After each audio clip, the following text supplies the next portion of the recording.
আমার এই দুই চোখে দেখছি, এরকম আমার চোখে দেখছি এমন নাফরমান এই বাংলাদেশে দেখছি। আমি এমন নাফরমান দেখছি, উচ্চ শিক্ষিত, বিশাল বড় বড় পয়সাওয়ালা সম্পদশালী, জানাজা পড়তে আসছে। জানাজা পড়ার পরে হুজুররে ডাক দিয়া ওই ডাকাত নাফরমানে বলতেছে, হুজুররা কবরের আযাবের মিথ্যা ভয় দেখিয়ে মানুষগুলোকে আর কতদিন বোকা বানায় রাখবেন। ওই জানোয়ার আমি দেখছি, সে মুসলমান। আমরা মিথ্যা ভয় দেখিয়ে আপনাদেরকে ধোঁকা দিচ্ছি।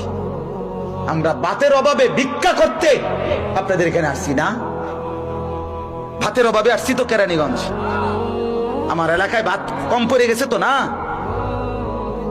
হা বাপ, কত গালি, কত মন্দ, কত তিরস্কার, কত ঠাট্টা, কত ভৎসনা, কত উপহাস ওলামায়ে কেরাম শুনে, কিন্তু এর পরেও শুধু আল্লাহর দিকে চেয়ে আখিরাতের আশায় উম্মতকে বাঁচানোর জন্য ডাকে।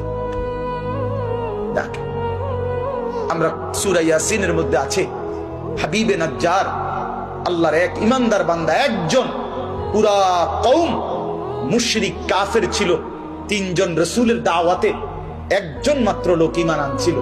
ওই লোকটা সর্বশেষ নিজ কওমকে যখন বুঝাইয়া বলছিল, ওমা লিয়া লা আ'বুদুল্লাযী ফাতারানী ওয়া ইলাইহি তুরজাউন, ও আমার কওম, কেন আল্লাহর ইবাদত করব না? তিনিই তো আমাকে বানিয়েছেন, আমাদেরকে তো তার কাছেই ফিরে যেতে হবে।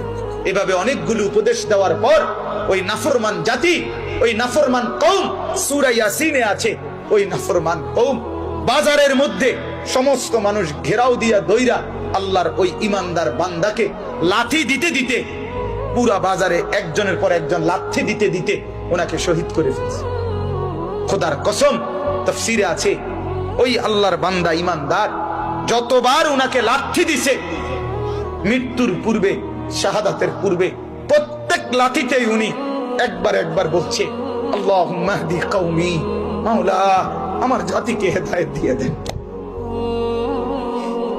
আমার জাতিকে হেদায়েত দেন। যে তাকে লাথি মারে সে তার জন্য দোয়া করে, মাওলা তাকে হেদায়েত দিয়ে দেন, হেদায়েত দিয়ে দেন।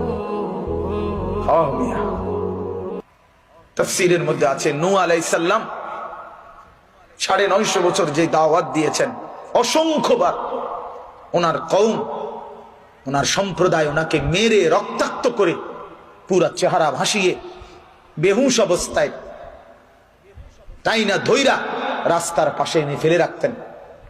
যখনই হুশ ফিরে আসতো, আল্লাহর কসম আমি কিতাবে পড়ছি, আল্লামা ইমাম ইবনে